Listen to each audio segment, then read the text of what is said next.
Hello everyone, tonight on the program, Energy Minister Dr. Matthew Opoku-Prempeh lays on the floor of Parliament a request which, when approved, will allow the Ghana National Petroleum Corporation to purchase 37% stake in Aker Energy's oil block and 70% stake in AGM Petroleum's oil block, but the minority has concerns.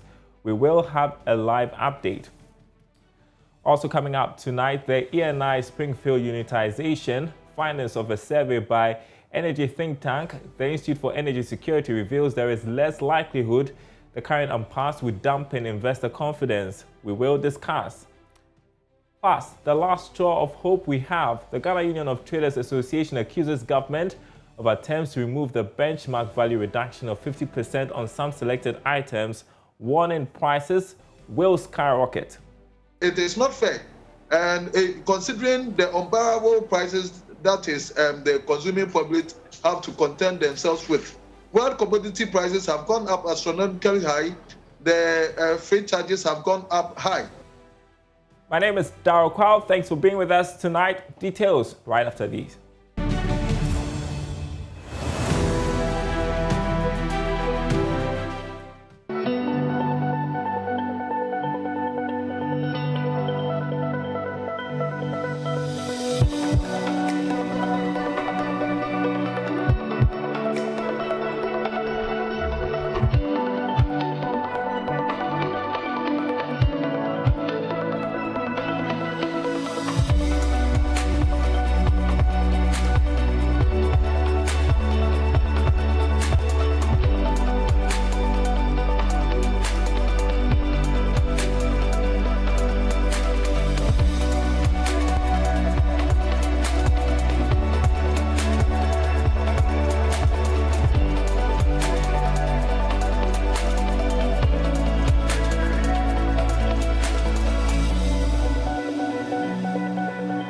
And here's how we are starting the week on the commodity market. Brent crude trading close to $73 a barrel. Well, we'll begin with the oil and gas sector because Energy Minister Dr. Matthew Opoku-Prempeh has laid on the floor of Parliament a request which, when approved, will allow the Ghana National Petroleum Corporation to purchase 37% stake in Aker Energy's oil block and 70% stake in AGM Petroleum's oil block. Now, additionally, the Energy Minister has separately asked for the mandate of Parliament to go and negotiate what the purchase price for the stakes will be. Joining me is parliamentary correspondent Joseph Opoku-Gakpo. So tell us a bit, Joseph, about the request the Energy Minister is placing before Parliament. Of these requests that he's come to Parliament asking the necessary approval for. First of all, he is asking that as far as a plan that the Ghana National Petroleum Corporation has through its subsidiary, the GNPC Exploco, they are planning a deal to take over about 37% of the interest that Aker Energy has in the deep water tunnel Cape 3 point. GNPC wants to take over 37% of that stake. Apart from that, AGM Petroleum, their oil stake in the south deep water tunnel area, GNPC wants to take over 70% of that. So he's laid a paper in Parliament requesting for the necessary approval in order for GNPC Exploco, which is actually a subsidiary of GNPC that's supposed to be working towards helping the nation explore oil, is concerned. So that's the first request he's asking for. He's also indicated that when the necessary processes are done, GNPC, Exploco, Aker, and AGM will be setting up a joint operating company or be directly involved in the processes to drill oil, so that then that Exploco firm has more stake in those specific deals. So he's requested for approval to establish that joint venture between GNPC Exploco as well as Aker and then AGM Petroleum. And then these are the two other things that he's asking for.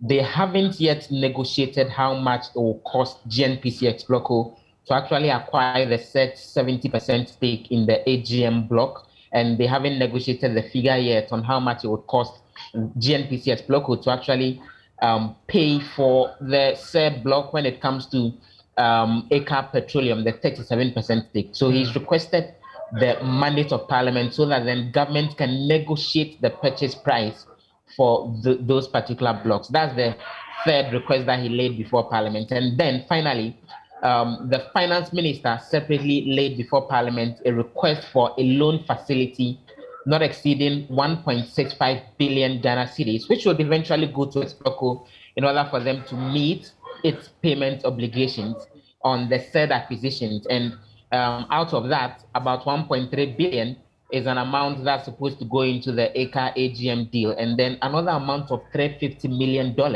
is expected to go into expenditure when it comes to what is described as first oil for the development of the Pecan Phase 1 field. So those are the four requests that went to the various committees earlier today. And the Speaker of Parliament, Alban Bagbin, has referred the request to the Joint Energy and Finance Committees. But the minority leader seems to have issues. What's he been saying?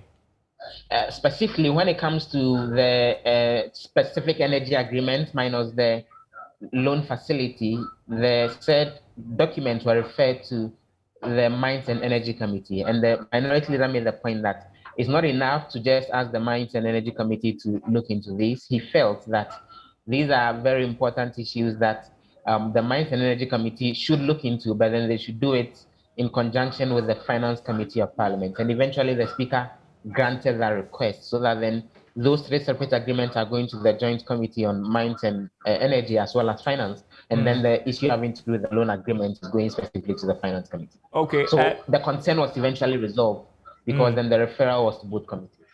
But former Power Minister Dr. Kwabena Donkor has also been speaking about this. What's he been saying? He has concerns about the whole plan in order to allow for GNPC Exproco to get involved in these wells with ACA and AGM. First of all, make the point that they on the minority side had insistently asked government to ensure, even when these agreements were being reached initially, that Exproco had a stake in it. The government ignored that advice and then allowed for these drilling to then begin. And so about 3 or 4 years down the line, it's now that higher amounts are now going to be sunk in getting some of these wells, which he thought was a bit worrying. Apart from that, he makes the point that per the plan, as per the details that are coming, money will be raised additionally from the Heritage Fund, which will then involve amendment to the Petroleum Revenue Management Act in order to pay for this, because the 1.65 billion would not cover for all these investments that needed to be made. And he thinks that it's out of place to a certain extent that the Heritage Fund, which is for future generations, will be touched in order to then make these investments in these oil wells. Joseph Opoku-Gakpo, grateful for your report tonight here on Business Live. That was our parliamentary correspondent, Joseph Opoku-Gakpo. We'll still stay with oil and gas on a different matter, though. The findings of a survey by energy think tank, the Institute for Energy Security, has revealed there is the less likelihood that Italian oil giant Eni and Springfield Ampass may dampen investor confidence and repel investors into the upstream petroleum sector. In its policy document, the IS said the current incidence is seen as a normal one in the industry and not unique to Ghana, and for that matter, no investor may be deterred simply by the disagreements. Executive Director of the Institute for Energy Security, Nana Mwesi VII, joins me with more on this. Grateful that you could join us tonight. Highlight for us some of the findings based on your research. Thank you very much, Daryl. Good evening to you and to your viewers. Could you please come back with your question? Yes, I was asking what the findings were, if you could highlight some of the findings on your research. What we did was to review documents that was publicly available, communication between government, the ENI, and Springfield. So this is one work that we did. And what we did find out is that there is evidence of straddling of the reservoirs of the two blocks. And so the issue about one oil moving to the other, it's something that had been dealt with by document that we reviewed. As a matter of fact, ENI and Vitor conducted a technical evaluation of the Afina discovery belonging to Springfield in relation to ENI's Sankofa field, and it's established that there is, straddling of field. The issue about dynamic communication that ENI has been using as basis, at a point you could find that they are unsure, and they concluded that we don't have enough data to suggest and conclude that there is no hydraulic communication between the two. What we also did find out is that the Petroleum Commission has facilitated exchange of data between these two parties. And some of this data is what they use to conduct the technical evaluation of the Afina discovery. The next is that both parties, ENI and Springfield, are not against the concept of unitization. What ENI is very much concerned with is for determination of the tract participation. And so this is one part of the work that we did. The second part is also do a survey and sample views of Ghanaians, sample views of industry players. And so from the media, civil society organization, academia, the petroleum industry, and also the business community, we sampled views on some issues, including asking the question whether the ongoing disputes or the impasse will affect business confidence or will deter investors from participating in the upstream industry of Ghana's petroleum sector. And so based on the findings, and like you point out, we shouldn't be worried about investor interest in the petroleum upstream sector. And then one of your findings was that government should break its silence on the matter. Why is that important, and what results would we achieve by doing so? Well, first, through the sampling of view, we did find out that some Ghanaians, or some of the respondents, because some of the respondents are not Ghanaians, so I would say that the public, some of them are quite worried because they believe that disputes may send a wrong signal to investors. And when we talk about investors, we are not only talking about foreign investors, but local investors as well. But others, or bulk of them, also believe that there is nothing much to be worried about, but it's a normal industry, thing that plays out. You can remember what happened between Ivory Coast and Ghana when it came to the boundary dispute. It was resolved. But in fact, they didn't make it clear that what is most important is a political will to resolve the issue when they arise. And in this, fairness, transparency are very key to making the two parties comfortable with the final resolution of the matter. And time is also of essence, because the more the issue prolongs, the bad signal is sent, because businessmen and women or the community want to see continuity in their business. So this is what we found. The next is that because government gave the directive, for how long will this directive linger, and for how long will the dispute also linger? And it's very important that government convey to the public what it has done so far, and how the two parties are cooperating to resolve the issue. Because whilst it delays, it has impact on our revenue, and it also has impact on building Ghanaian capacity. What are the other recommendations you make?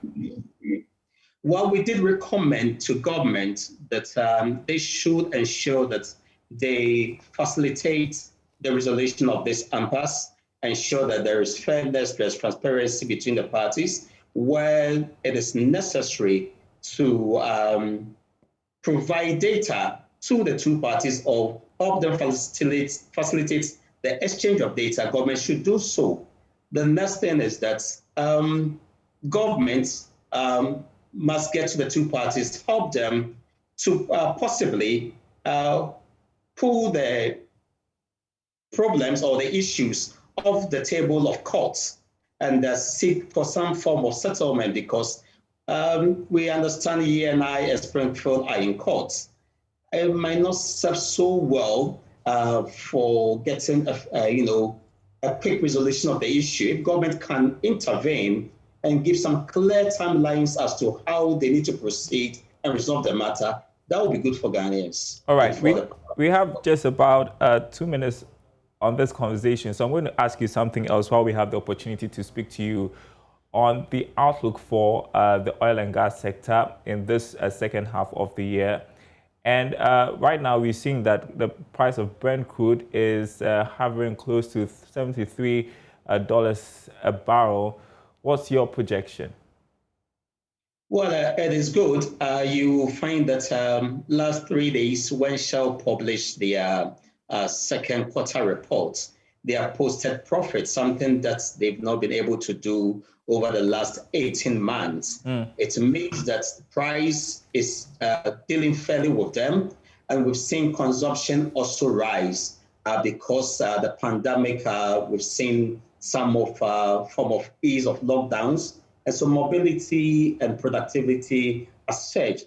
And so when demand goes up, you do expect the price will also be good for the industry, or will fare well for the players in the industry as against consumers.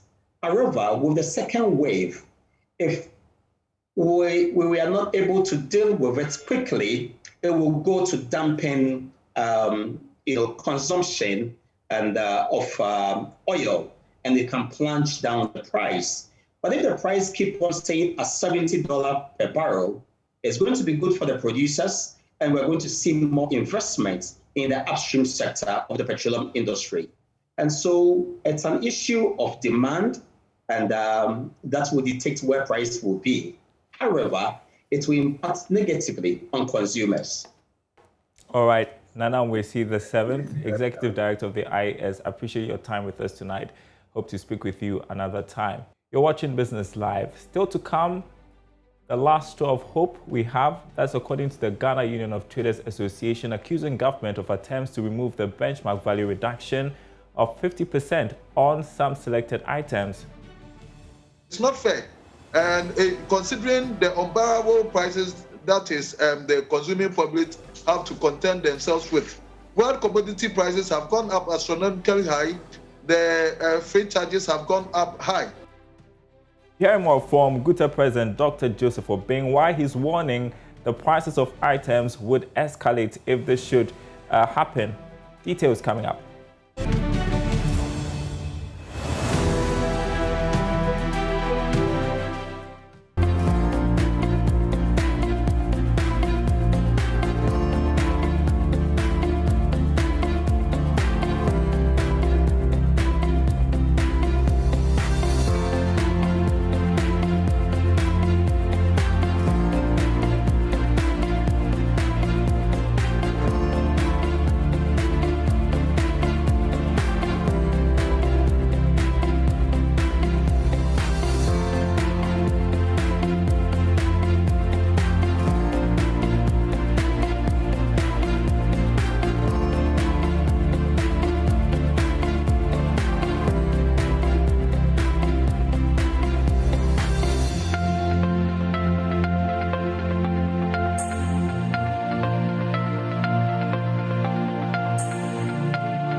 And that was our tour around the world for business news. Back home, the Ghana Union of Traders Association is accusing government of attempts to remove the benchmark value reduction of 50% on some selected items. It says any scrapping of the policy will escalate prices of goods on the market.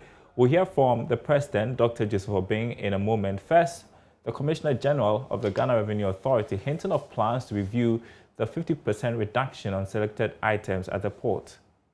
I've shared it with some various stakeholders as far as decision makers are concerned. And I must say that it is being reviewed, and at the right time, whatever comes out will be shared. We have looked at both the some of the products that are impacted. We have also looked at some of the goods that where we have excise taxes on them, that if you look at the excise tax we have on them, they're talking about the imported ones as well as compared to the locally manufactured ones. And then you look at the benchmark that comes after the thing has been imported, and then its effects compared to the manufactured one, when you take some of the products like the tobacco and other things like that. So it is something that we have discussed, and we have looked at some of the details, and we have presented, and discussions are ongoing. Well, GUTA President Dr. Joseph Obeng warns that the 50% reduction on the benchmark values is the last straw of hope that retail businesses are holding on in the wake of the outbreak of COVID-19. He spoke earlier on the marketplace.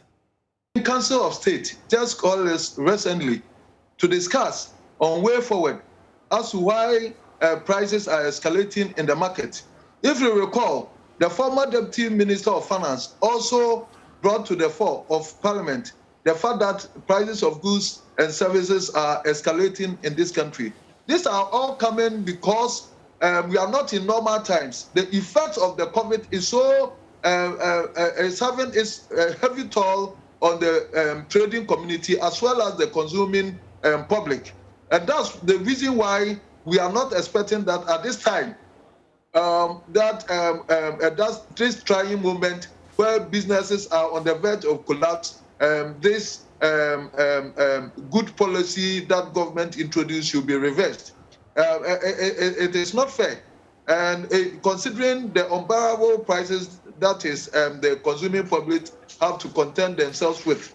World commodity prices have gone up astronomically high. The freight charges have gone up high.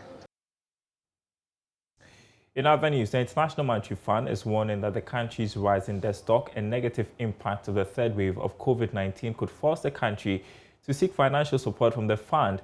This was captured in its latest staff report on the country. George Rafi has details. The fund in its report on Ghana was worried about the third COVID-19 wave and how that could hit our earnings from exports, taxes and inflows. It argued that these developments may push Ghana to seek additional financial support from the IMF, which could be captured under a program, or seeking support from other areas like the capital market. The warning is coming at a time that the IMF and the World Bank are carrying out their own assessment to establish whether Ghana can be classified as being in financial distress or can pay its debt back on time. For some economists, the third COVID-19 wave poses a major threat to the economy, and it will be interesting to see how things will shape up for the rest of the year and even going into 2022. In the same report, the IMF was also worried about the current economic recovery, describing it as not being evenly spread, as some sectors are yet to pick up strongly because of how it was badly affected from last year. The IMF was of the view that the recovery in these sectors are crucial because of how they positively impacted on the livelihoods of Ghanaians, and that is why they are worried about how this recovery could be described as fragile. And that's our program tonight. Thanks for watching, everyone. There is more news on our website, myjoyonline.com/business. There you go. You have the day's latest stories, including more on the ENI Springfield and Pass, myjoyonline.com/business. My name is Darryl Kwao. We'll be back same time tomorrow.